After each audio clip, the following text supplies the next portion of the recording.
moderator for today. Through the help of amateur radio volunteers and the crew on the International Space Station, we hope to soon establish radio contact with the ISS as it flies more than 200 miles above the Earth over Australia. This is all accomplished with ARIS, amateur radio on the International Space Station. The ISS is currently flying over the Indian Ocean, whizzing along at around 17,500 miles per hour. This contact will be performed using the Telebridge network, a worldwide network of amateur radio ground stations that enable students to contact the ISS. ARIS is a consortium of volunteers from 9 nations that develop and operate the amateur radio station on the International Space Station.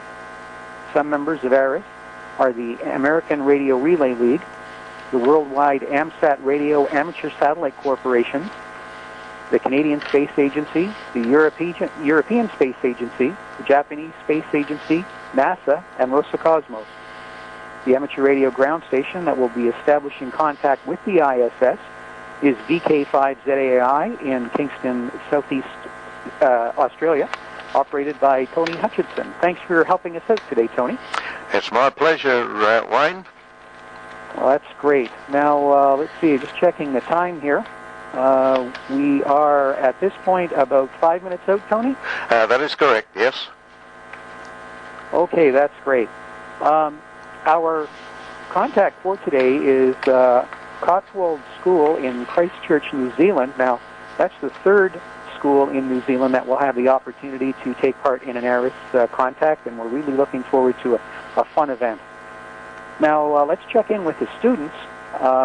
We're asking Anna Douglas to please tell us a little bit about the students and how they're prepared for today's contact and how excited I'm sure the students must be.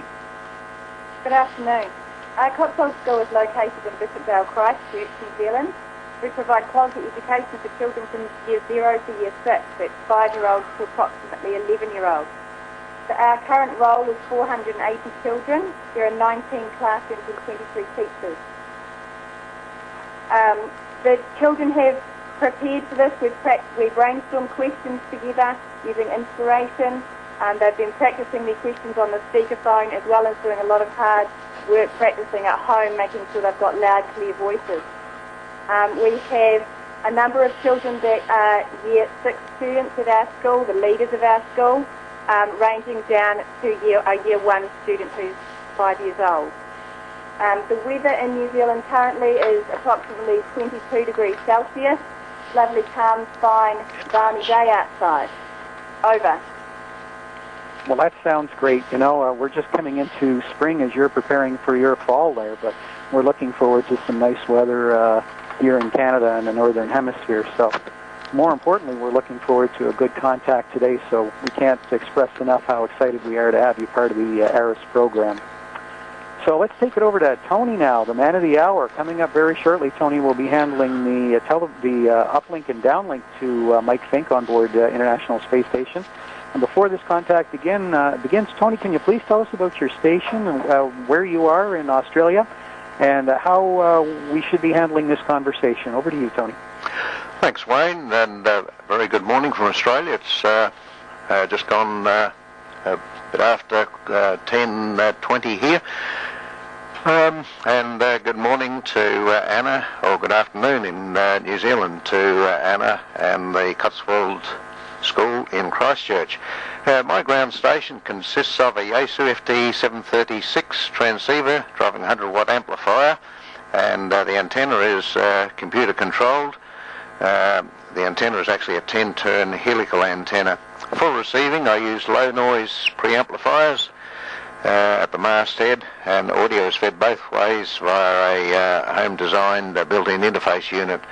Antennas are controlled by a dedicated SatTrack 3 computer. My location is in Kingston, a small rural town with a population of approximately 2,500 people, located on the southeast coast of South Australia. In the summer holiday season, the population doubles as tourists flock to the beaches for relaxing and fishing. The town services a thriving rock lobster fishing industry, along with sheep, cattle and deer farming, and in recent years a number of vineyards and wineries have expanded into the area.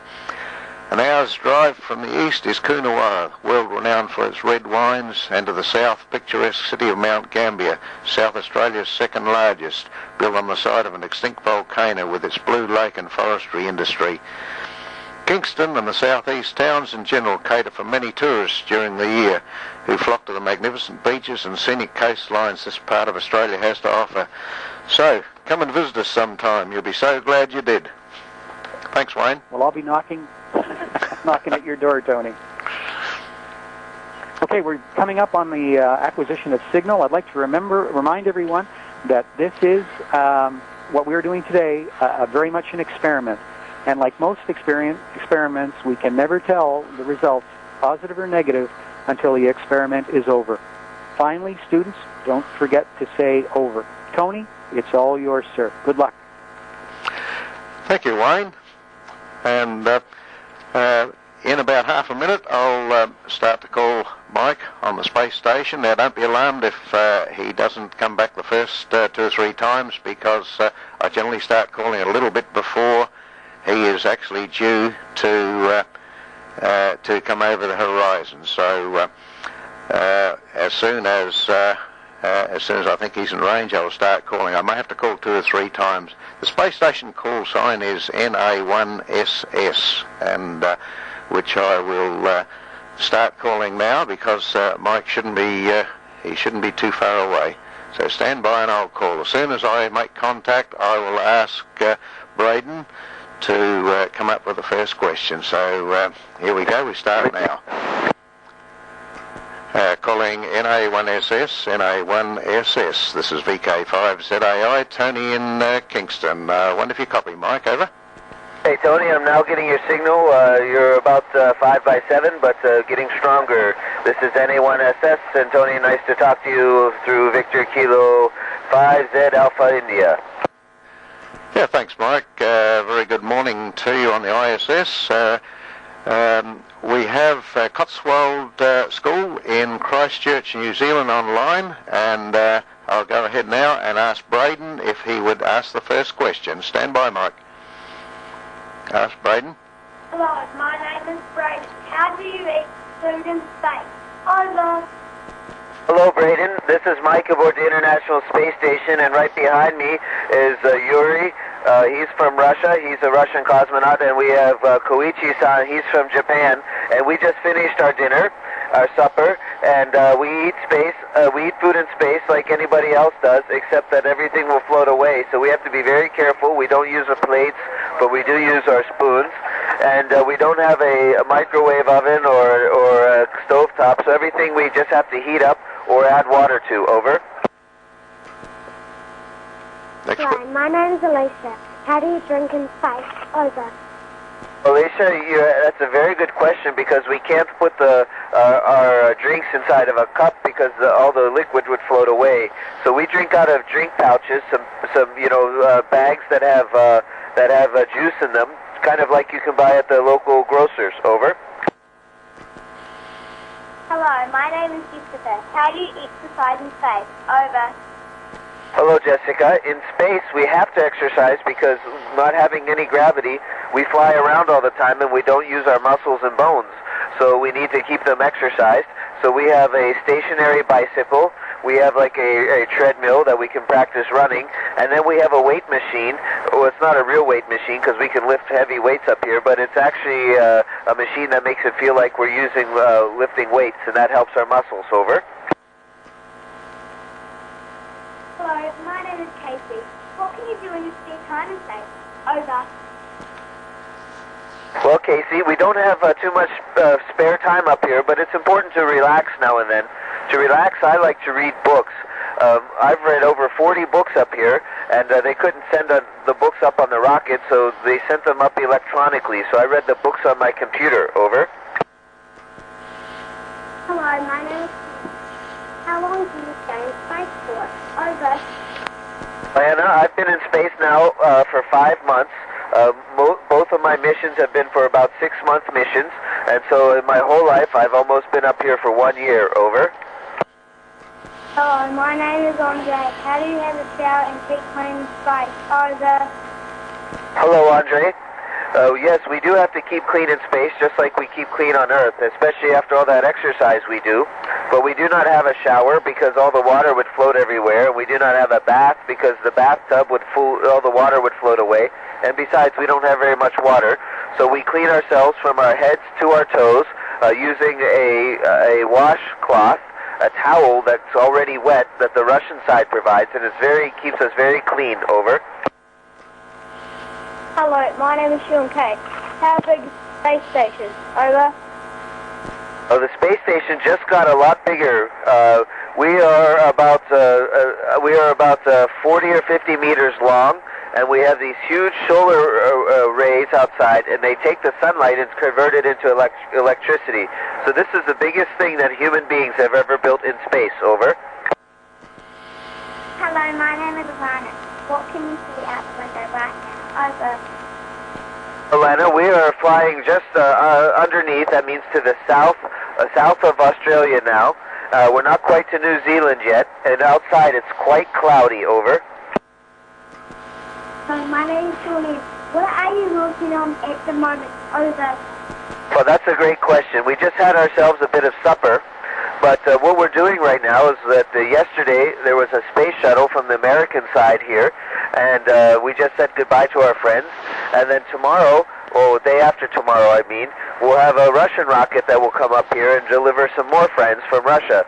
And there's an American there and everything. So we're getting busy to cleaning up after some guests were here and then getting ready for the next set. Over. Hello, my name is Alyssa. What do you wear in space? What do you wear inside the space station? How is it different from what you wear outside the space station? Over.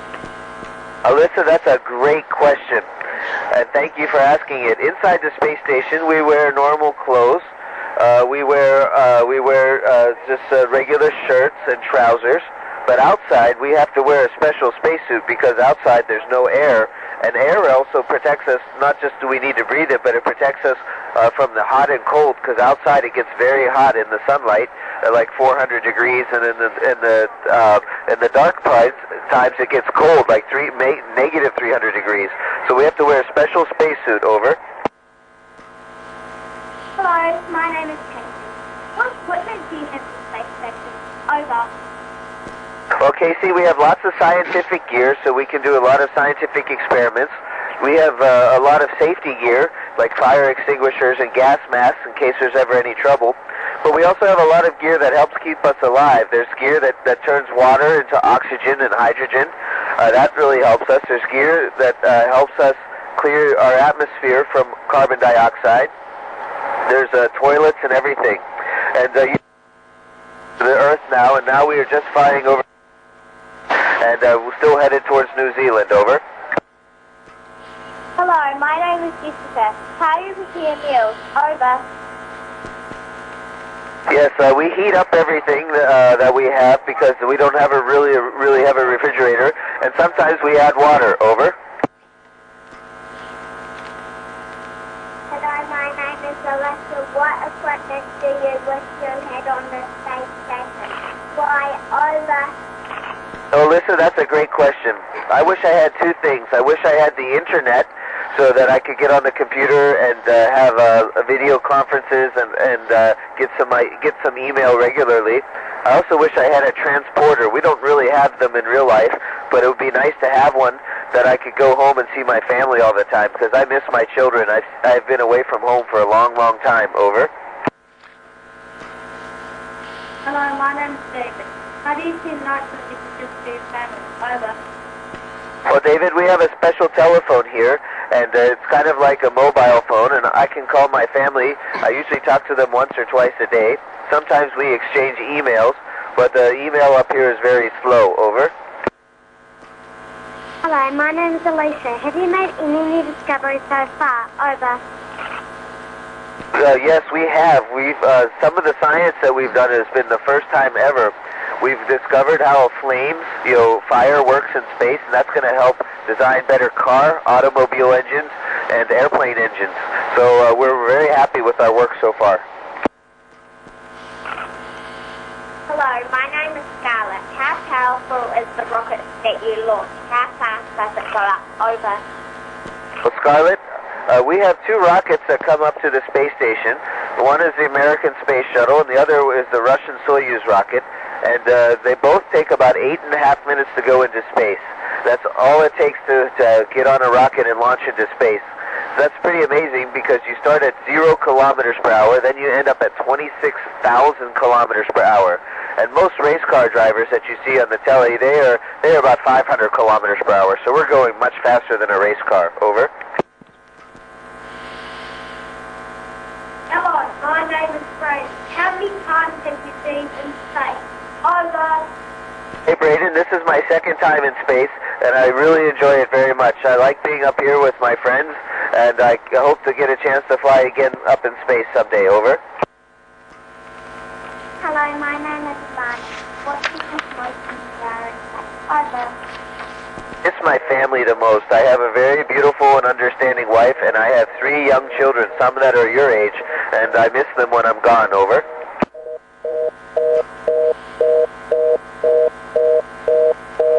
Take it.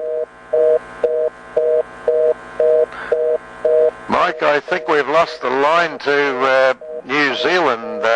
Do you still copy? Go ahead. And this is the space station, Mike speaking. Hello. Hi, Mike. It's Tony here. I think we've lost the link to New Zealand by the sound of it. Cotswold, are you still there or not? No, I think it's dropped out. Are you still there, Wayne? No, I think... okay, I'm still here. Hi, Mike. Yeah, I just got a hold of the operator. I'm trying to bring her back in here. Okay, thanks, Wayne. I'll stand by. We're just about out of time. We've only got a few seconds, but thanks very much, Mike, and I'll probably see you next week again at Kalori School. I'll be up there, VK5ZAI standing by.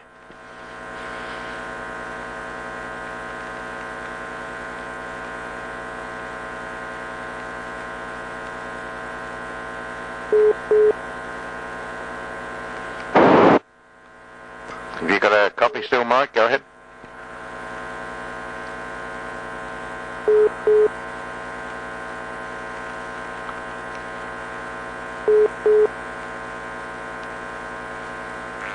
Seem to have dropped out, Wayne, and Mike has gone, unfortunately, but we got all the kids through, and they're on their second round, so it was fairly good anyway. There, go ahead, Wayne. Yep, copy that. It was going really quite well. I'm not sure what happened there at the end. I tried to get a hold of Mary, Yeah. but no joy.